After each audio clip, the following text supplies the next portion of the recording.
আসসালামু আলাইকুম রহমতুল্লাহ। ইসলামের দৃষ্টিতে পবিত্র জুমআ ও জুমআবারের রাত দিন অপরিসীম গুরুত্বপূর্ণ। জুমআর দিনকে সাপ্তাহিক ঈদের দিন বলা হয়েছে।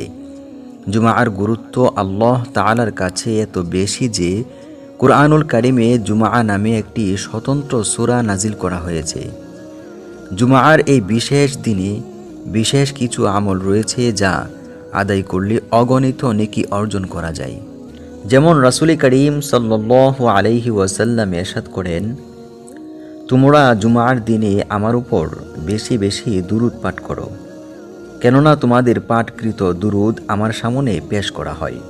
তিরমিজি শরীফের হাদিস অনুযায়ী আমরা জানতে পারি, যে ব্যক্তি একবার দুরূদ পাঠ করে আল্লাহ তাআলা তার উপর 10টি রহমত নাজিল করেন। সুবহানাল্লাহ।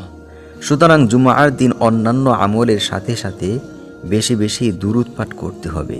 জুমআর গুরুত্ব ও তাৎপর্য বিবেচনা করে প্রতিটি মুসলিমের উচিত এই দিনটিকে কাজে লাগানো। আল্লাহ তাআলা আমাদেরকে তৌফিক দান করুন। আমিন।